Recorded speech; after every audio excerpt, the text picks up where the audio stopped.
আগেকার বলে বুদ্ধিমান রাজা সুকুমার রায়। আলী সাগরের মতো ওস্তাদ আর ধূর্ত কেউ ছিল না সেই সময়ে। ভাল ছিল বাগানের বড় লোক যত তাদের দেউলি গরিবকে যে গ্রাহ্য করতো না। একদিন সেই গরিব কাঠুরি নাপিতের কাছে গাধা বলিয়া সে বিক্রি করিতে লাগিয়ে এলে। আলী সাগর কাঠুরিকে বলে, তোমার গাধার কাছে পিঠে যত মন আছে সব আমাকে দাও, আমি তোমাকে টাকা দেবো। আজকে যখন সেই গাধার পিঠে কাঠ কাটিয়া দিল তখন নাপিত বললো, সব কাঠ তো দাও নি, গাধার পিঠে গদ্দাটা কাঠে তৈরি করতে হবে, ওটা আমায় দিতে হবে। কাঠুরে তো কিছুই দিতে হয়েছিল না, কিন্তু নাপিত ভার আপত্তি করলো না। আজকে আমি বললে আমি দিতে পারবো, কিন্তু আমি তোমাকে সে খালি তুমি আমাকে খরিবার বলে তুমি তো তোমার গাধার পিঠে সমস্ত রাজি হয়ে গেছিলে, নাপিতের আপত্তি ছিল না, কারণ হতামত সব কিছু হয়েছিল। কিন্তু তুমি তাকে ফরফর করে তুমি জিজ্ঞাসা করো, তুমি হুকুম করিয়া সেলাম ঢুকিয়া চলো। কিছুদিন বাদে বললো, আজকে নাপিত বললে, এসো নাপিত সাহেব, আজকে আমি আমার সঙ্গীকে খেউড়ির জন্য তোমাকে 10 টাকা দেবো। আমি তোমার ওস্তাদের মতো অনেক বেশি টাকা দিলে আগে আমি তোমার জন্ম সার্থক হয়, আর তুমি কি রাজি আছো? নাপিত যে খোসামুড়ির ভুলে এবং সে বলে চটপট করিয়া তারপর তাকে বললো,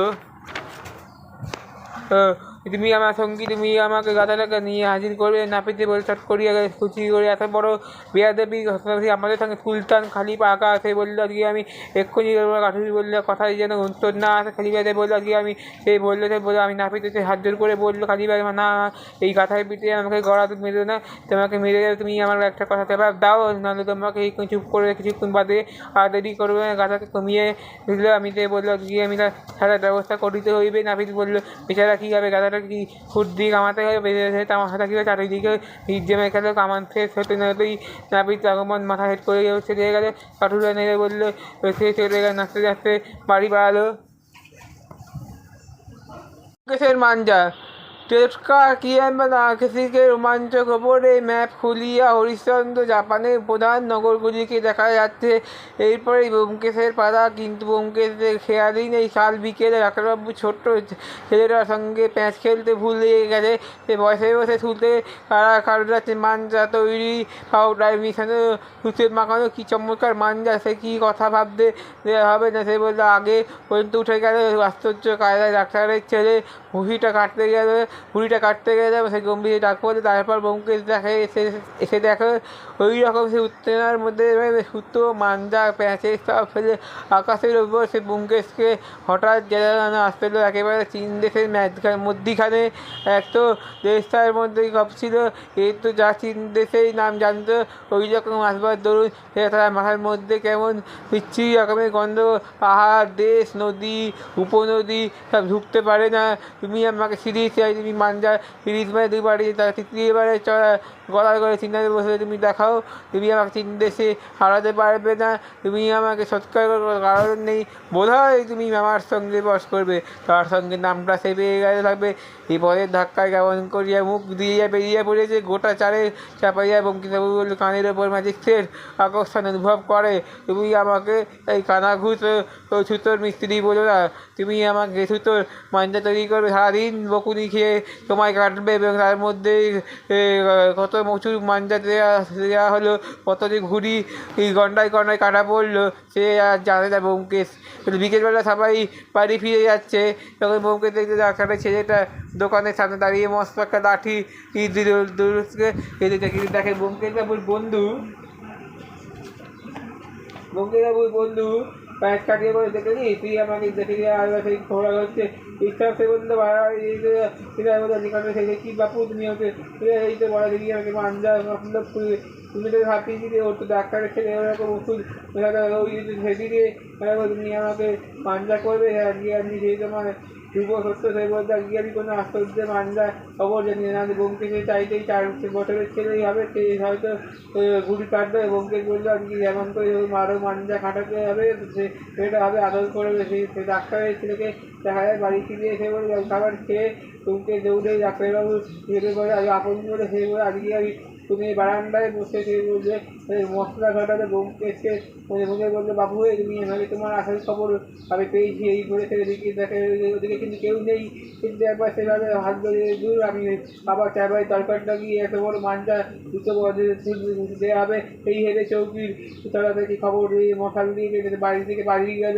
এই এখন কী তুমি আমাকে দেখতে বারান্দায় ধরে ফাঁসিয়া ইউজ করে মাঞ্জা দেখা শুরু হলো। ওই যাকে ঘটনাটা কেমন করিয়া কখন করতে বোধ হয় তুমি আমাকে কালো কাঠের গুঁড়ো। দুঃখের বিষয় যে আজকে আমি শেষ করতে পারলাম না, সন্ধ্যা হয়ে এলো, কিন্তু তারপরে যা যা যা তুমি আমাকে বলবে রাত্রি বউকে ভালো করে ঘুমোলেও না, রাত্রিও দাঁড়িয়ে দাঁড়িয়ে আমি সেই সময় তথ্য করে ফেলছি সকাল হলেই সেই বোমকে সে বললাম দিয়ে আমি, কিন্তু সে এক ভদ্রলোক সে বললো আমি তাদের সঙ্গে গল্প করিয়া তামাক খাচ্ছেন বাড়ি। সে বললো আর ধুতে বললাম এমন সময় গাছতে গাছতে বুড়ো লোকটা পড়েই গেলে। সে বললো মাটিতে পড়ে গেলে হাতের কাছে এসে কি বলে তার সে বললো আজকে ঠিক করে দাম একাই করবো না। সে কি আছি ভালোবাসে কাগজ জানা তুমি আমাকে আগুন টাগুন সে বলো আমি সে ওদিকে আমি সে বললো দেয়া বলো তুমি আমাকে নিয়ে আমি শুধু মানটা খেয়ে তারা ডাক্তার বললো এই বলে খুব সন্তান সন্দেহ বললো যে পাখির দে তুমি আমাকে এত বিকেলে সেই বলে আজকে আমি যাবো, তুমি আমাকে যে করবে সে আসুন না দেখবে খেলবে এই বলে আসা মুখটা লাল নীল করছে। এই তো মানটা শুধুতে বেশ কেটেই গেল। বলছি লাল নীল আলো জ্বলছে তবু তোমাকে মানটা যাচ্ছে কোনো জবাব নেই। দেখলাম মানটা দিয়ে সুতোটা খেয়াল করে তাকিয়ে রইল। এই সময় ডাক্তারের বাড়ি থেকে লাল রঙের একটা ঘুড়ি তুলে এসেছিল এবং সে মাথায় পরে দিয়ে খাবার করে নিজের ঘরে বিছানায় গিয়ে শুয়ে পড়লো। বললো আমরা অসুখ করেছে।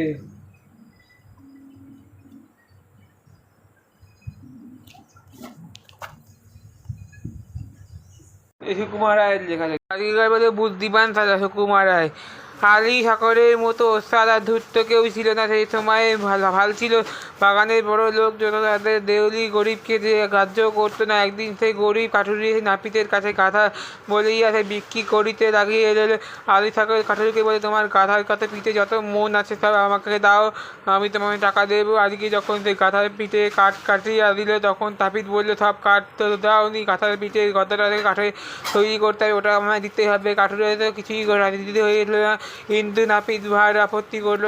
আজকে আমি বললে আমি দিতে পারো, কিন্তু আমি তোমাকে সে খালি তুমি আমাকে খরিবার বলে তুমি তো তোমার গাধার পিঠে সমস্ত রাজি হয়ে গেছিলে, আপত্তি ছিল না কারণ হতামত সব কিছু হয়েছিল। কিন্তু তুমি তখন ফরফর করে তুমি জিজ্ঞাসা করো তুমি হুকুম করিয়া সেলান ঢুকিয়া চলো।